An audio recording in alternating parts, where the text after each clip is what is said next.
कोणत्याही प्रकारचं वाटण-घाटण न करता अगदी सिंपल आणि सोप्या पद्धतीने कमी साहित्यात बनवली गेलेली ही बीन्सची भाजी खायला मात्र अतिशय सुंदर लागत होती बरं का.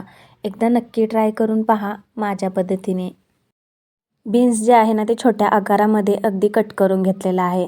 जर तुम्हाला ह्यापेक्षा छोटं करायचं असेल तर करू शकता. आता घेऊया भाजी बनवायला. भाजी बनवण्यासाठी कढईमध्ये 2 ते 3 चमचे तेल टाकलेलं आहे. तेलामध्ये टाकलेले आहे बारीक चिरलेला कांदा. अगदी मीडियम साईजचे 2 कांद्याचा वापर इथे मी केलेला आहे बरं का.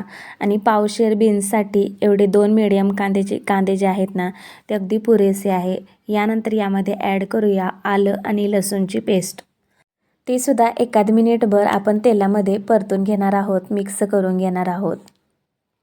बीन्समध्ये प्रोटीन, फायबर, विटॅमिन्स, मिनरल्स असल्यामुळे बीन्सची भाजी खाण्याचा आपल्या शरीरासाठी खरंच खूप फायदा आहे. आणि मेन महत्त्वाचं म्हणजे बीन्स खाल्ल्यामुळे पचन सुधारते, त्याचबरोबर एनर्जीसुद्धा वाढते.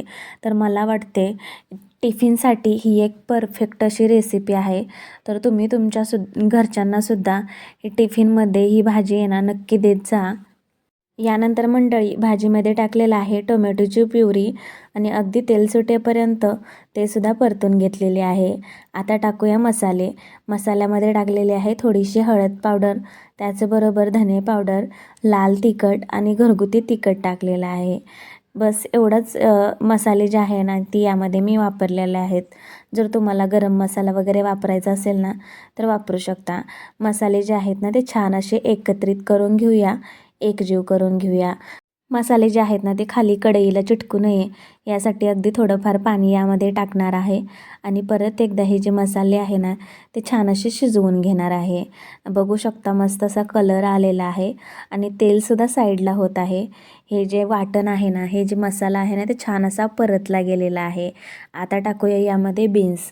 मी अशा पद्धतीने निवडून घेतलेलं आहे. जर तुम्हाला ह्याच्यापेक्षा खूपच लहान करायचं असेल, म्हणजे छोटंसं बीन्स करायचं असेल तर करू शकता.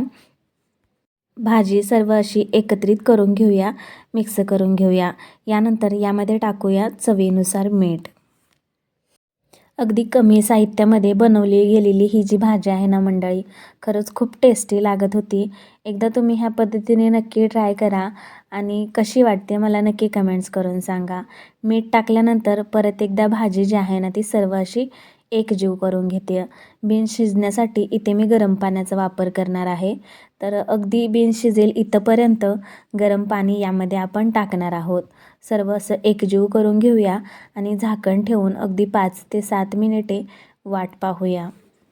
तुम्ही पाहू शकता भाजीला कलर किती सुरेख आलेला आहे, एकदम रेड रेड आणि मस्त अशी तर्रीसुद्धा वरती आलेली आहे गरम पाण्याचा वापर केल्यामुळे. मंडळी ही बीन्सची भाजी जेवढी दिसायला सुरेख दिसते ना, खायलासुद्धा खरंच खूप अप्रतिम झालेली. आफ्टर 5 ते 7 मिनिटानंतर झाकण खोलून पाहिलेलं आहे. पाणीसुद्धा त्यातलं अगदी कमी झालेलं आहे आणि चेक करून पाहिलं तर बीन्स जे आहे ना ते खूप छान असं शिजलं गेलेलं आहे. आता टाकूया सर्वात शेवटी बारीक चिरून घेतलेली कोथिंबीर. आणि झाली ना मंडळी एकदम कमी साहित्यामध्ये बनवली गेलेली ही झटपट अशी टिफिनची भाजी म्हणजेच बीन्सची रेसिपी. तुम्हाला ही रेसिपी आवडली असेल तर एक लाईक नक्की करा आणि अशाच नवनवीन रेसिपी पाहण्यासाठी फूडी रोहिणीला सबस्क्राईब मात्र नक्की करा.